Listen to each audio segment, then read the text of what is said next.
Well, hello everyone. My name is Gordon Young. I'm the Director of the Institute of Applied Psychology. And this is our regular webinar. Our topic tonight is, could you really be a clinical hypnotherapist? 7 key considerations you should know before making that decision. So, one of our main courses that we run is a Diploma of Clinical Hypnosis and Strategic Psychotherapy. We're known for it. It's a signature course for us. I've been a clinical hypnotherapist for over 15 years myself. And we often get this question of, could I really do this? Am I suitable? Is it possible to really do it in a relatively short course? And so I just thought I'd answer those sorts of questions tonight. How we do it, what's realistic, and so it goes on. So thank you all who have decided to join us tonight. Here's the first thing. What does a clinical hypnotherapist actually do? Well, clinical hypnosis is usually your brief therapy. Brief therapy is anything between 1 and 20 sessions. It is not considered long-term therapy. So you would be working on achieving relatively quick outcomes. Most hypnotherapists would see people 4, 6, 8, maybe 10 times. So I'm going to say probably with most people seeing hypnotherapists about 6 or so times. Obviously, we use hypnosis to help people get out of their own way. That's what we do. Most of the time, people need to get out of their own way. They'll come to you with all sorts of considerations and issues and problems. But we can't solve their problems for them. We can't change their partner. We can't improve the responsiveness of their children. We can only work with them. And most of the time, we can only give them a level of control of their own internal space. We can't change their manager, but we can change the way they respond to their manager. So what we are dealing with is their mind and their capacity to develop a new perspective. Most of the time, we're going to deal with things like addictions, so smoking, drinking too much, sometimes harder drugs, anxieties, sleep issues, phobias, things like procrastination and lack of motivation. Pain management is among the most well-researched areas of hypnosis, and things like mild depression.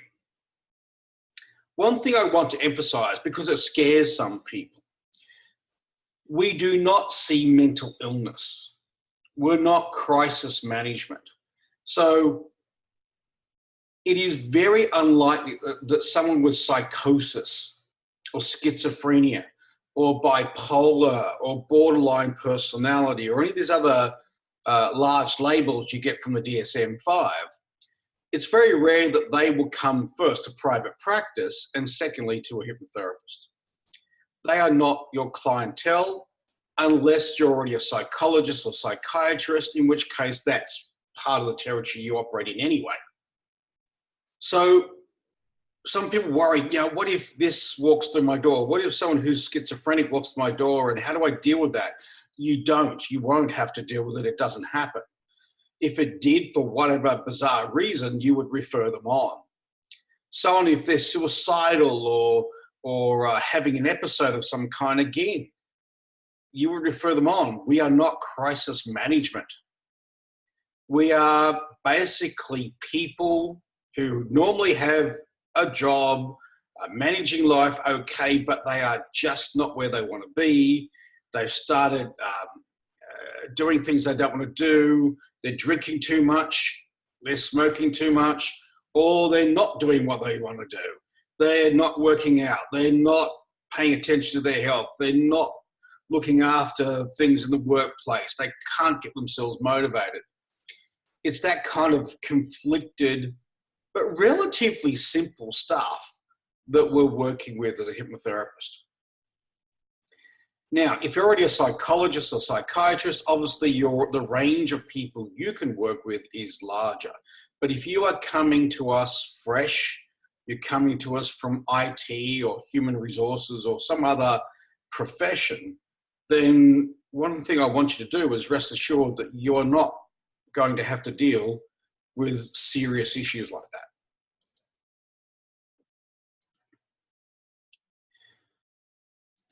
So what else do clinical hypnotherapists do?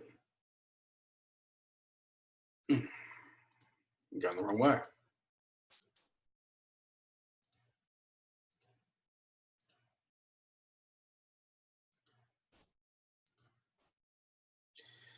You're going to be in private practice.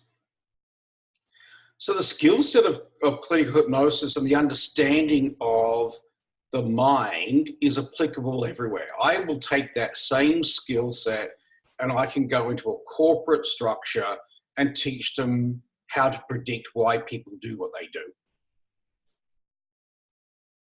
Why people procrastinate, why people balk, why people avoid. But at this point in time in Australia, where I'm guessing most of you are from, there are very few organisations that will employ a hypnotherapist the way they would employ a counsellor. In the States, hypnotherapists are employed in things like pain clinics, often attached to universities and other organisations.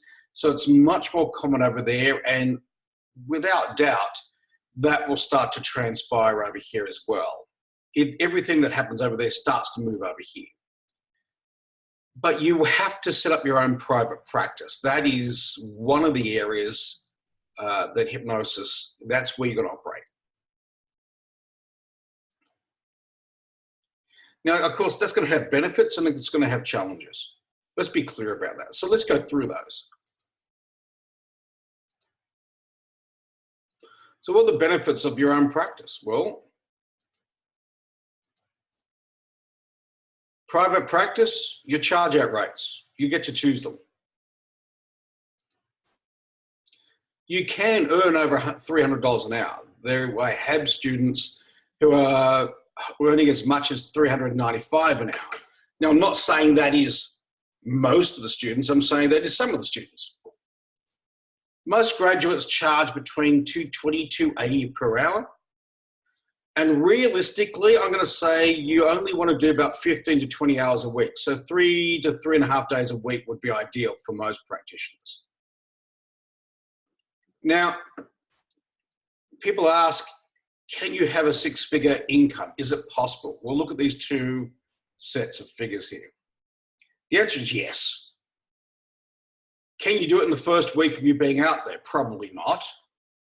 But if you did 15 clients at just $150 an hour, $150 an hour would be the start out rate, your very first charge out rate when you first begin in most parts of the country. I can't tell you that you can charge $200 or $250 or $300 an hour everywhere in the country. I don't know where you are. There would be lower socioeconomic areas where that might be a bit of a stretch. But certainly in Sydney and Melbourne, maybe to a lesser extent Adelaide or Perth, but you can definitely charge reasonably high rates. And you can do that because you give people value very quickly. People can see the value of hypnosis. You should be getting a result by the end of the first session.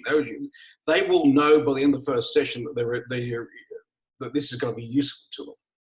So even at the basic charge out rate, 15 clients a week would be $2,250 a week. Let's say you decide to take 7 weeks off a year, so most of the school holidays, or at least the Christmas holidays with them, plus a few other weeks, let's say 45 weeks, that would still be over $100,000 income. If you're charging out closer to where most of my students are, 15 clients a week, $250 an hour is $3,750 a week. Let's say you take 20 weeks off per year. you would still earn $150,000 a year. So you could take all the school holidays off, plus some, maybe spend a couple of months a year overseas, whatever you choose to do. Our qualifications will allow you to practice in the UK, other places. We have people in Seattle, Washington. We have people in Singapore. We have people in Paris, France. We have people in a whole range of places. So it is possible if you do what it takes to get there. The other benefits of you having your own practice is freedom and independence. The first thing is you don't have one source of income. You're not reliant on one particular boss. In fact, you don't have any bosses. You can allocate time for family. You could easily do 5 hours a day from 10 to 3, 9:30 to 2:30, something like that, and still pick up the kids. And it's potentially more secure than being employed, in my view.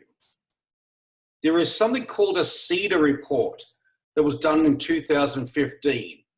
You can look it up. The Commission for Economic Development and Australia. So the Commission for Economic Development Australia report, 2015. Basically, it says that 5 million of Australia's current jobs will be gone by 2025. Either they'll be sent offshore or they will be gone because technology will replace them. And they are actually not so much in the space of working class jobs. They're not labouring jobs. They are professional jobs. If you can work remotely, then they can send your job from Borkham Hills, they can send it to Delhi. So ultimately, there is going to be something like 5 million people, 40% of the population are going to lose their jobs in the next 5-6 years. There will be a lot of flux. There will be a lot of need, actually, for hypnotherapists who are going to help people work out how they're going to go for another interview, how they're going to manage being retrenched. You know, younger ones probably manage it fairly well, but if you're 50 plus, a lot of time you won't manage it as well. And so hypnotherapists will be dealing with this influx. What are the challenges? Well, ultimately, the challenges are that you don't have someone else to rely on. You don't have to have bosses. You don't have bosses, and if you tend to rely, seems to have lost the text here. If you rely on external structures to operate, if you need a boss to be on you before you can take an action, then you're going to have problems. If you can't motivate yourself to take actions, you will struggle. So not having a boss is a bit of a double-edged sword. It depends on whether you are able to make yourself take the action, to be proactive, to make things happen on your own.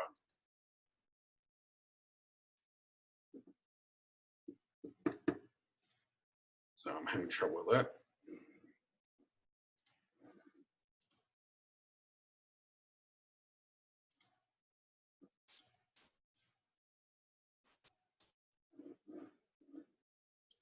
So what do you need to practice legally?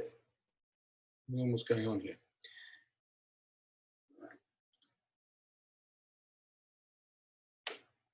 You will need Australian Association memberships and insurances.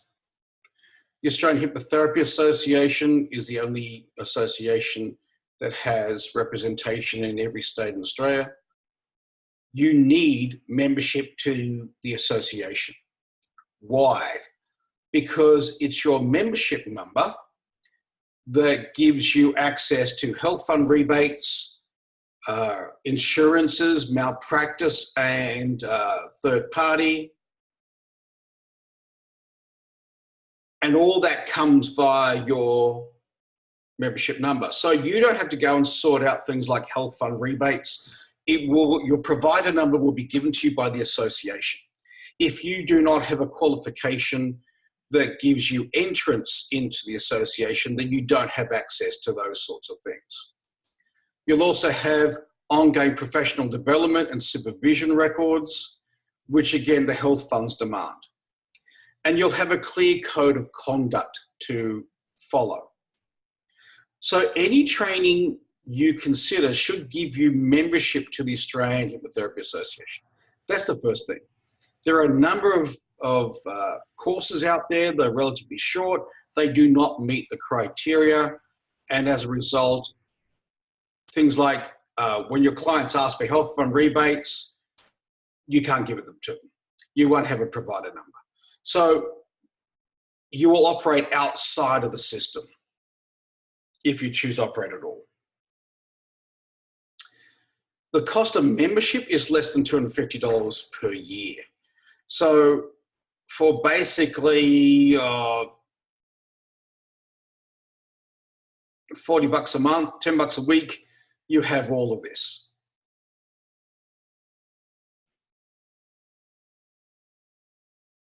One question we often get is, do you need government accreditation to practice? Now, here's the truth of it. The answer is no. Right now, you don't. Now, you might think that's weird when I say that we run government accredited training. We also run a non-government accredited training, but we prefer you to do the government accreditation. Here's why. Because the world is moving towards government accreditation. You could do our non-government accreditation. It's easier for us because, quite frankly, government accreditation requires a lot more bureaucracy on our part. You could do a non-government accredited training somewhere else, and you could get into the association today. However, health funds and government is increasingly pushing for government accreditation. So at some point, if there's regulation, then you would have to retrain. You'd have to upskill again. So you'd have to make up somehow. You might seek to get RPL, recognized prior learning, but at some point in the future, your qualification might not be valid.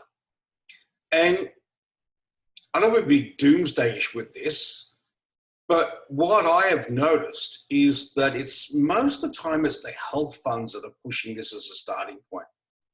Some of the health funds are already asking only for government accreditation. So they're not going to cover you if you're not government accredited. That's where it's starting. So do your homework, find out a bit more about this, but it's very rare. You know, stop and think about it. It's very rare. The government is going to not accept their own system, which is, of course, the ASQA-driven Australian Quality Framework, which our course is part of. So they look after their own territory, so to speak. Anyone who operates outside the system, well, they're fair game. So right now, you don't need it. You don't have to have it. Could I say that to you 2 years from now? 3, 5? I wouldn't want to bet anything on it. So in all truth, we didn't particularly want to go down the government accredited line, but we could see it coming. We could see what was going to happen, and we really felt that we need to look after our graduates and make sure that you weren't coming back to us saying, look, now my qualification is not worth anything. We don't want that situation for you. So what do you need to undertake the training? There's the second thing. What do you need? Well, there's two types of people who come to us. Therapists looking to add hypnosis skills, so psychologists, psychiatrists, counselors. We get anaesthetists, various surgeons and the like. Or career changers, so people who have been out there in a corporate structure typically, and they don't want to do that anymore. They're sick of the politics. They're sick of doing things that don't really feel like they make much difference in the world. We get a lot of women coming back from childcare, having had children, and sometimes the job they were doing has changed so much just to be unrecognizable. Things like marketing.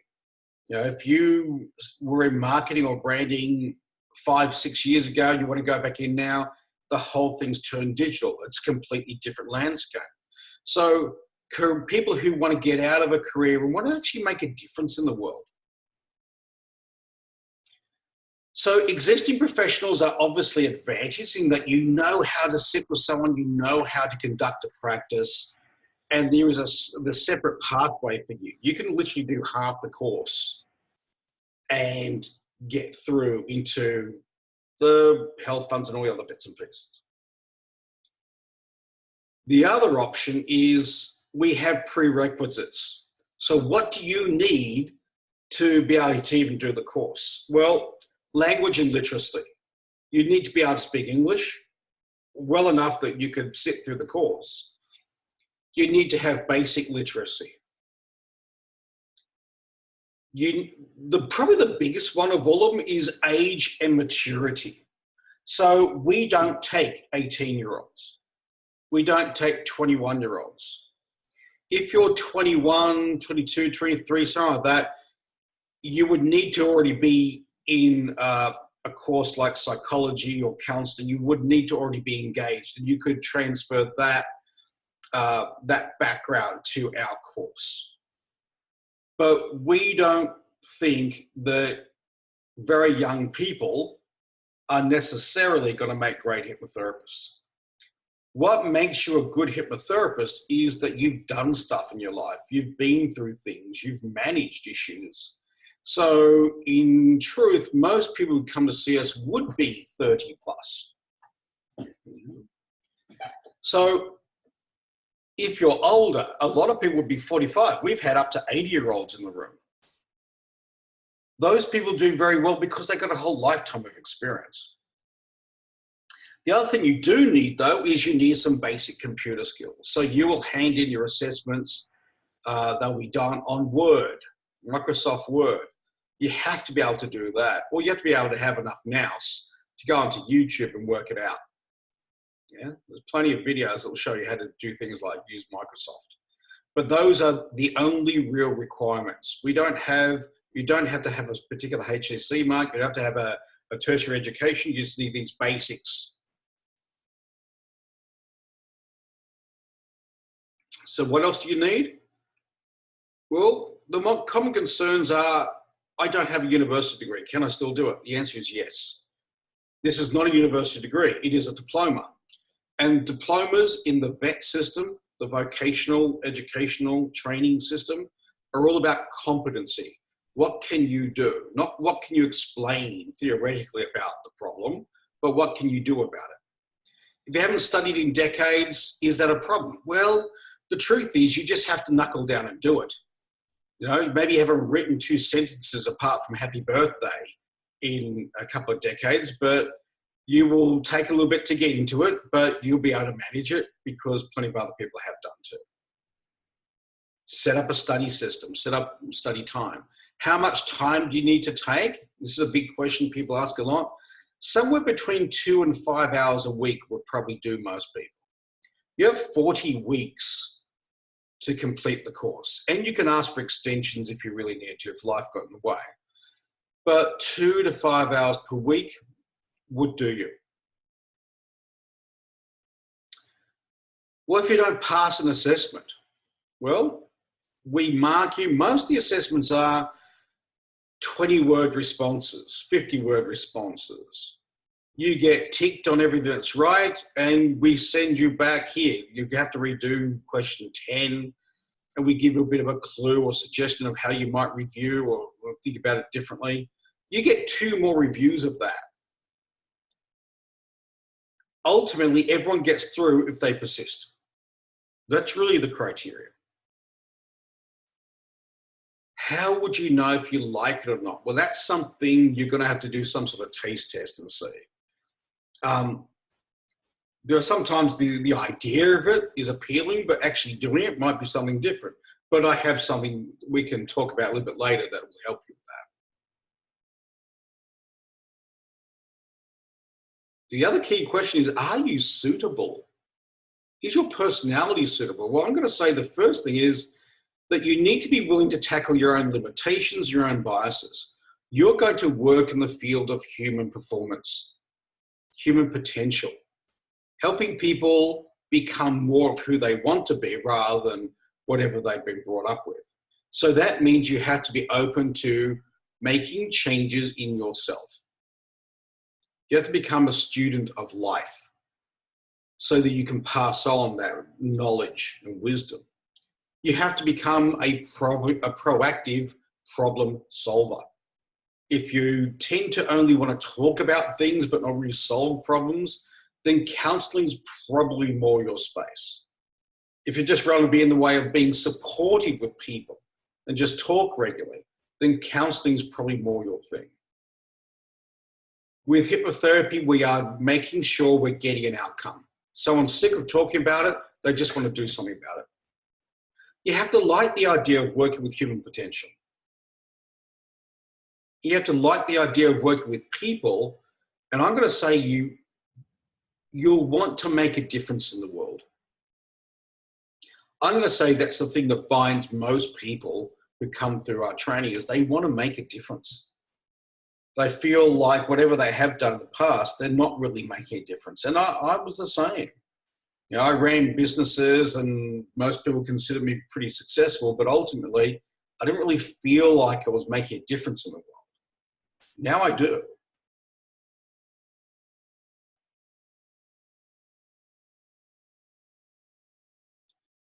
So what should the training include? Wherever you go, here's the criteria I think you should look at. There must be recognition by an Australian professional body. If it's an American body, then it's probably fairly low entry level.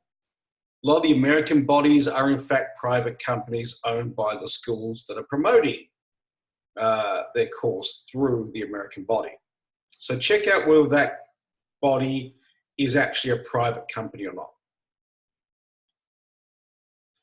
It needs to have over 100 hours face-to-face in order to meet the criteria of Australian associations and a minimum of 600 hours of nominal training.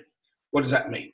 Nominal training is the stuff you do at home, online, homework, assessments, reading. So unless it has a fairly solid online component, then it's got to have a lot more days. So it's a bare minimum, I think, of at least 12 days in order to reach 100 hours of face-to-face. I'm going to say that the face-to-face needs to be very focused, practical, experiential, clinical training.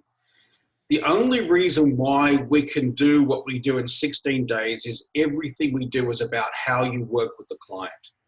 We only do clinical training. We don't do a lot of theory. If you look at a psych degree, you spend, every year of your training, you're doing things like statistics or you're looking at research. That's not going to help you very much in a clinical setting. It's not going to help you when you've got a client in front of you who's upset about their partner leaving them. You can't quote them a stat. So, we have a university professor in the current room, and he was saying to us that if we were to make this a university degree, we'd have to pad it out. And he was actually saying to me that it would take him a number of semesters to actually deliver the material that we're delivering because he's got to stretch it out. It's got to provide you a clear framework or system for dealing with perennials that hypnotherapists are going to have to deal with. How are you going to deal with anxiety? How are you going to deal with addiction? How are you going to deal with these different issues? You've got to have a clear framework. Now, some will choose to give you scripts. I'm going to say that's a massive problem. It seems easy, great. All I have to do is they come in, they're smoking and they want to stop smoking. I just pull out my stop smoking script. Here's the problem with that. The success rate's really low. The script has to really match the client's situation. Not everyone smokes for the same reason. In fact, every smoker smokes different cigarettes during the day for different reasons. Some are more anxiety, some are habit, some are enjoyment, some are, I'm bored at the end of the day. So if you run a stop smoking script, unless you deal with things like their anxieties or improve strategies for dealing with, children being obtuse or whatever else it is, you're not going to get the outcome. They're going to come back to smoking very quickly, even if they do stop. So we have traditional hypnotherapists on staff, or formerly traditional hypnotherapists on staff, and they told me that their success rate was about 20% before they came over to this modern form that we teach. I myself was originally trained as a traditional hypnotherapist. I never practiced as a traditional hypnotherapist because I really didn't feel like it was going to give me a guarantee of getting much in the way of outcome. And I just did not want to play with that. I really felt it was lacking. So I went overseas and I searched for the more modern forms and I found them. And it should also give you some marketing guidance, because one of the things that is the most daunting thing for most people is not learning the hypnotherapy.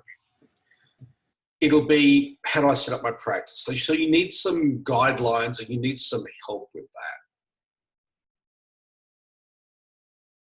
that. And the optional piece is the government accreditation.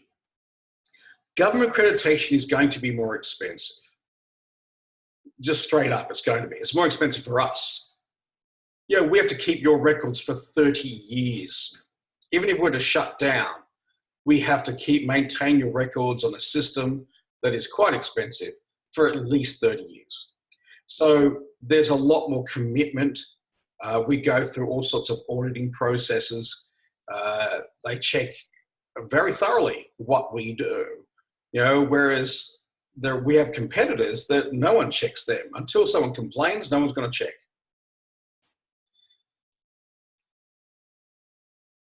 How is it possible in such a short time to train? This is something that people do wonder. Well, we want to focus on realistic training outcomes. We do 16 days or 112 hours of face-to-face, but there is no padding. You are constantly doing exercises and you are learning the art and science of hypnosis and what to say, what to do with real life situations. The online learning is where we focus on things like ethics and legals and all the other stuff that you need to do, all the theory stuff.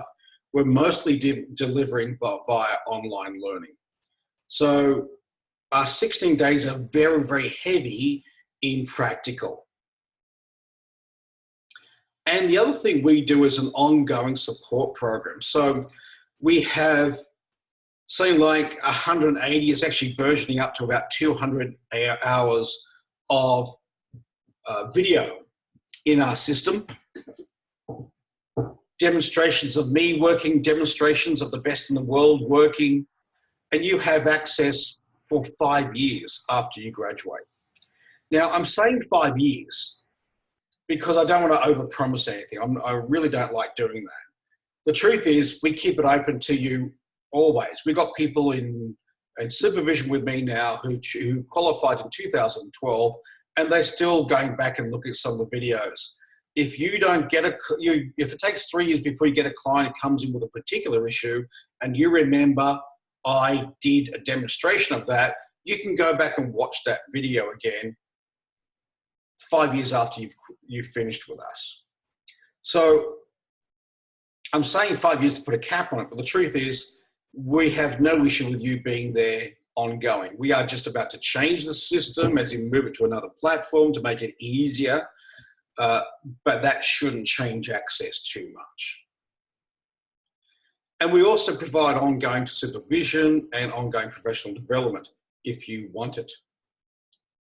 So it's not just 16 days, it's also all the practice time in between, all the online work around it. So it's a much larger course than 16 days.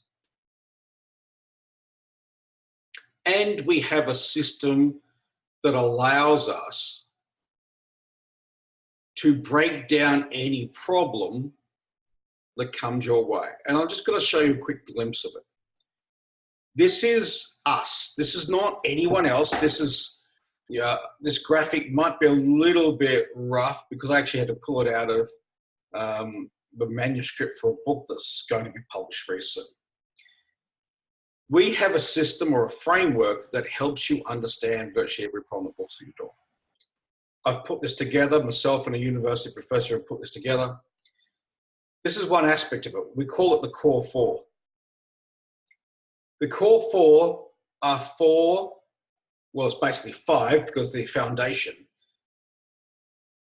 These cognitive distortions or issues are there with every single problem that comes your way. So if you look at the foundation area, the external locus control, all that really means is the person feels like they're not in control.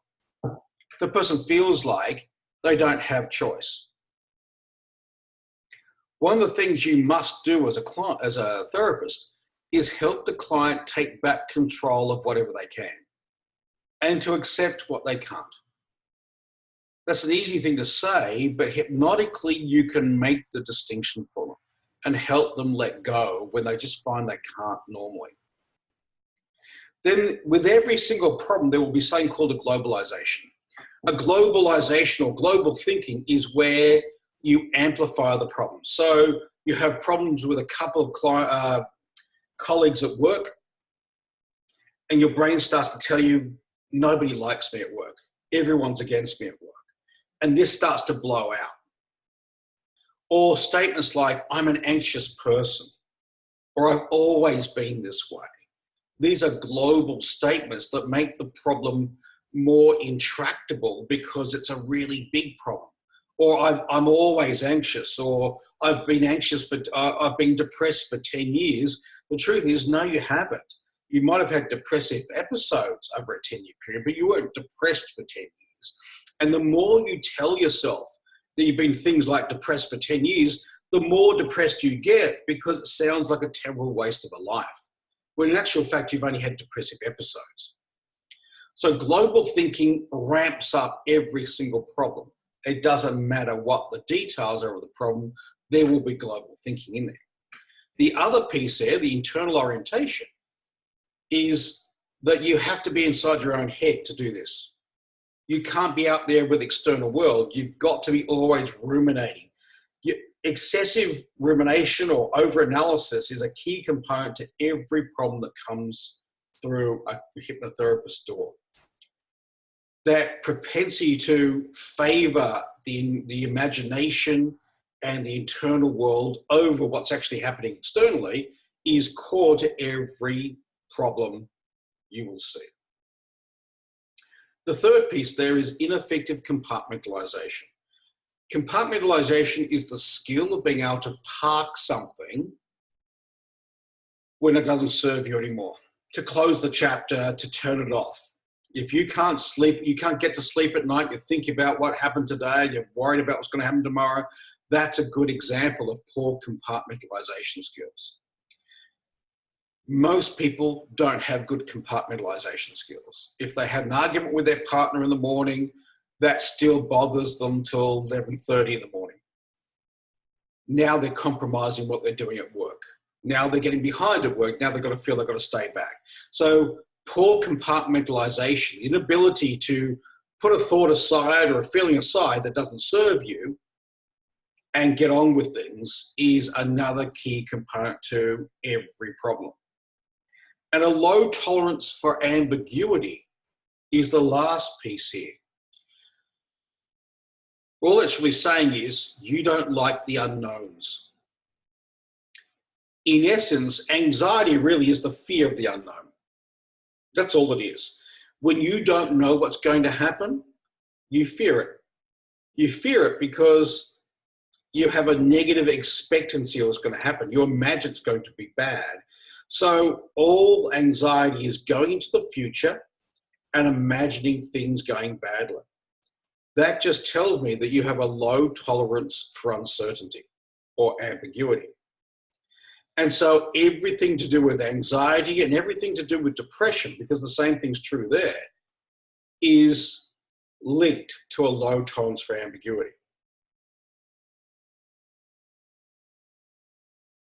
it is one of the biggest issues we have. We trade a lot away of our life for safety. So these are the core four, and an anagram is GICA. That is true for every single problem, and we would tackle each pillar. We've got to knock each one of these pillars out because these are just distortions. If you have a low tolerance for ambiguity, it's because you're imagining that everything that you don't know in the future, every area of uncertainty is bad. Now that's a complete distortion. Bad things will happen in the future, there's no doubt about that, but good things will happen too. And the vast majority of the future will be pretty unnoteworthy, just like the past has been. So helping people recognize that what they're projecting into the world isn't necessarily true is a huge part of how we are going to deal with the problems that are brought through the door. This links into modern, in many ways, neo-Ericksonian hypnosis. Traditional hypnosis is very Freudian, very much about just look at the symptoms and let's talk about what your mother did. Ericksonian hypnosis was the first step in this more modern approach, and then what we're doing here is the next level. We're referring to as neo-Ericksonian because it includes all of the modern forms of psychotherapy, all the developments that have happened in the last 20 years. So if you've done CBT, this will be right in your lap. You'll get it. How we're going to tackle these issues is going to be different from what you would have done with CBT, but you are across this. So that's how we make it possible in that time frame. There is a set of those pillars, let me go back, sorry. There's a set of these pillars that add on for anxiety, depression, anger, addiction, obsessional behavior, procrastination, self-esteem, weight loss, or the whole range of things that you're likely to see. There is a set of pillars for it. So this makes it very easy for you to tackle the issue, knock it out, get an outcome, and help people. So how do you determine your own capacity to run your own practice? For many people, this is slightly scary. Why? Because it's ambiguous. You don't know what you don't know. I'm going to say as long as you can learn how to do it, of course you can do it. No one knows how to do it before they do it. You didn't know how to be a parent before you became a parent. I'm going to say it's important to ease into it. Take small steps. You might start off with 1 day a week. You might share premises with people. You might keep your job and just do this a couple of nights a week or on Saturday mornings or something until you start to get enough clientele that you can look at getting rid of your 9 to 5. So I'm a big fan of just try it out. Just have a play, build gently in the background. One of the things you can do is you can rent from us. We have, if you're in Sydney, we have offices in the middle of the city, and there is opportunity for graduates to rent from us briefly. We also give you up to 4 years to pay. Now that means that you can invest in this and not pay it back until you're well and truly established as a clinician. And if you actually look at your investment, if you were to see 25 clients at just $150 an hour, and let's say you just saw them 4 times, that's $600 per client. Even if you paid the full price for our courses, which is somewhere around $13,000, $14,000 for the, with all the biggest payment plans and the whole thing, depending on where you are in the country, you would have your investment back in 25 or less clients. $600 per client, 10 clients, 6,000, 20 clients, 12,000, you've got it. There are very few career changes that will give you back your investment in such a short period of time. There are some people who've done that in the first month. Now, I'm not saying that's the norm, but certainly within 2 months or so, you should have basically got your investment back. If you compare that to something like a marketing degree or a digital marketing degree or something like that, that's going to be a little bit longer. Could you really be successful? Well, here's the thing. There is a process for everything, and for everything there's a process. We can help you as much as we can. We want you to be successful because we want our form of hypnosis out there, because it is, without doubt, we keep getting the feedback from others, from people who've retrained with us from other schools, from this university professor who's decided to get involved with us. There is nothing like what we are doing. Here's the thing. Qualifications don't make a career. Effectiveness does. You want to be good at what you do. That's the first thing. You can, let's be straight up here, you can get a diploma of clinical hypnosis somewhere else easier than you can with us. If it's all script reading, it's easy. What do you need to know? You don't even need to know counselling or psychotherapy. Someone says, I'm smoking, you say, okay, fine, close your eyes, and we start to read something to you. The downside is you may not have much of a career. One of my own graduates who was in Melbourne this weekend, she's graduated already, she's already out there practicing, but she's sat in the course again because I like having former students in. They come in, have a play, they're great for the newbies coming through.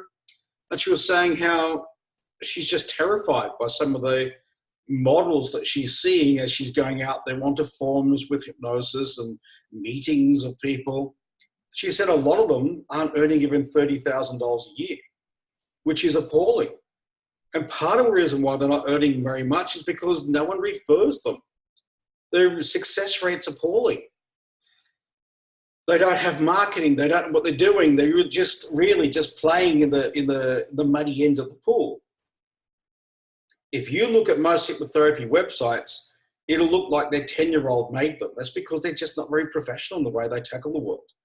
I really want a very professional body, professional organization, a professional set of people in hypnotherapy. And that means I need to get you guys out there and effective. And you have to allocate time and investment into marketing. It is naive to think that you can start off with no investment dollar for marketing. You need to invest. If you wanted to be on the front page of Google, and you need to be, you can do it on the first day by putting up a Google ad. Now, if you don't know much about Google ads, look it up. A Google ad is a paid for link. They will put you at the very top of the page. But when someone clicks on that, it'll cost you $5 or $6. Well, if 10 people click on it and one person comes to see you, then that ad has cost you $60 to get that client. But you're starting. You're on page one, day one. So if you aren't willing to spend that kind of dollar, $60 to get a client who's going to give you $600, then you're probably in the wrong space. So you need some market investment. You need to be able to pay for a website. You need to be able to have business cards. You need to be out there promoting yourself. So anyone can be successful if they do what it takes to be successful.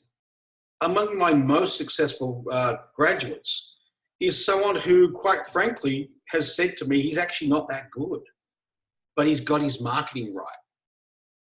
So can you be successful? Yeah, you can. And with experience, your results will improve and improve. And then when you're getting good outcomes, you'll get good referrals. People want to refer good clinicians to others because it is a real mixed bag out there. If you've had hypnotherapy done or counseling or anything else for that matter, there are some very good practitioners and then some appalling practitioners. And the problem is nobody knows who's who. So once people find a good one, they keep referring. So how would you know if you would like it? That's another key component. We can do a taste test. Depending on where you are, if you ring the office, you can sit in on a course. So you can sit in on the first couple of hours of a course. We encourage you to come in at least half an hour before the course starts and talk to whoever's there. Talk to the students.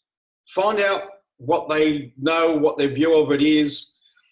It's not going to be very useful as the first day for them, but once they've started, well, if they've been there 4 days, 6 days, 8 days, then they've got an opinion. So it will depend on where the courses are at when you make a phone call and where you are. But you can do that. But you won't get to actually play or practice. You're just going to sit in on something and observe. The other option that people really like to do is our Certificate of Hypnosis weekend. So you're only committing to a single weekend. We do it in Sydney and Melbourne.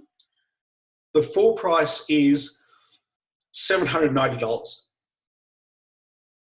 It is effectively the first 2 days of the full diploma. There's a few exercises we don't do that we do in the full diploma, but in essence, it is the first 2 days of the diploma. And you will be able to hypnotize someone without a script by the end of that weekend. You won't be able to do a lot of deep and meaningful work, but you will be able to hypnotize someone, give them a positive message, confidence, whatever, and then bring them back. The early bird for that is $489. And here's the other good piece of news. If you then decide, within a certain allocation of time, you then decide to go on and do the full diploma, then we'll take this $489 back off your diploma invoice. So in the end, you'll do it for free. Now there's the link. It's the Institute of Applied Psychology website, hypnotherapy-weekend-course. I think that's the best way you can get a taste of this. Either you like it or you don't. Now, I'm going to say you want to love it, because this is something that you're going to invest in and I'm guessing you want to do for the rest of your life.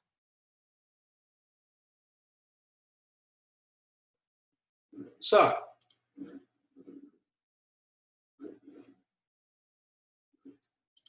questions or thoughts about that?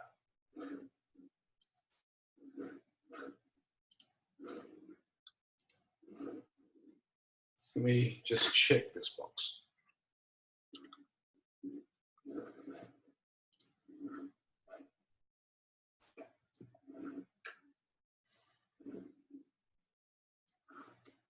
Is there anything else you want to know around that?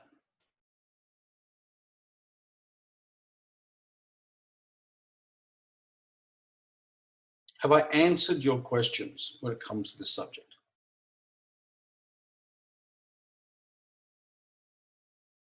Okay. Oh, thank you. I appreciate that.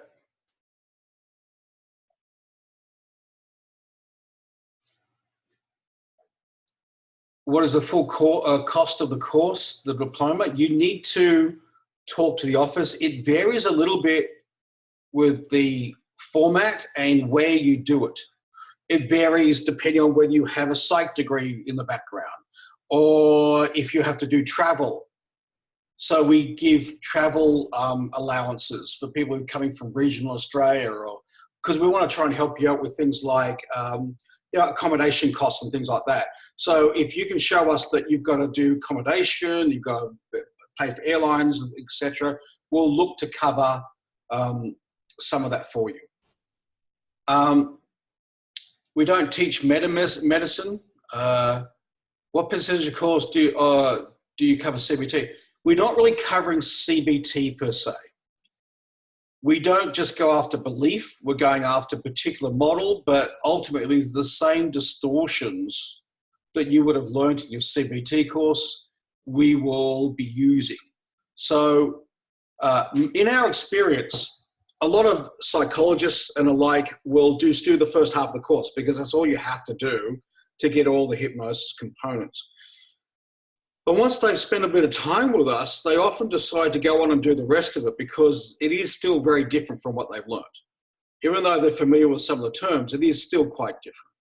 So it will give, the fact is you're familiar with some of the terminology and some of the concepts, but the way we treat them is going to be completely different from a normal CBT course. I think that's the best way to answer that question. All right, people, thank you so much. We're over time.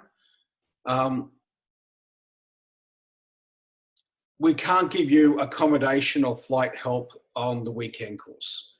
At $489, it's pretty simple.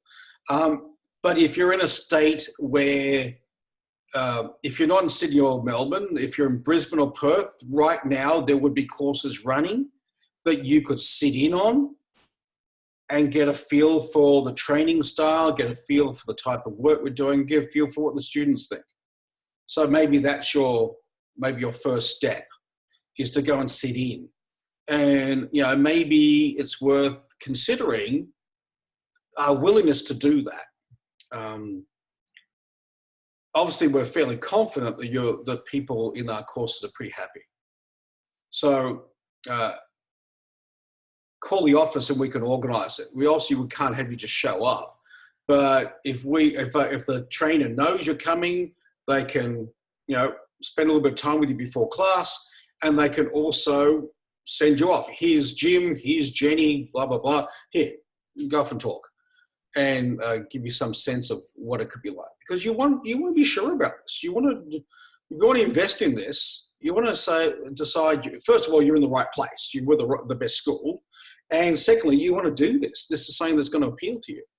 So we want you to be as certain as you can before you make the commitment. We even had someone in the current course in Melbourne. She confessed on the weekend that she didn't trust the testimonials we had. She said anyone can make up testimonials. And she saw that we had a woman in France. And she went and looked up this woman's website. She rang her. Thankfully, she rang her during France's daytime. But she rang her and had lengthy conversations with her.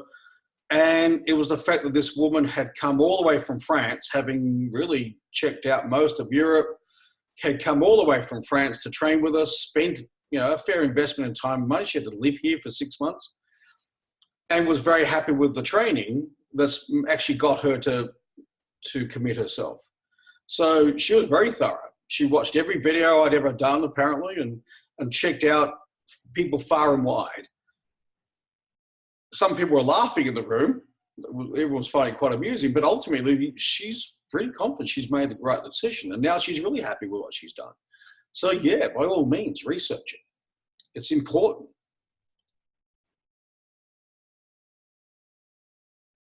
The online resources are available to you, as I said, for 5 years, but at the moment we're up around 7 years for most people.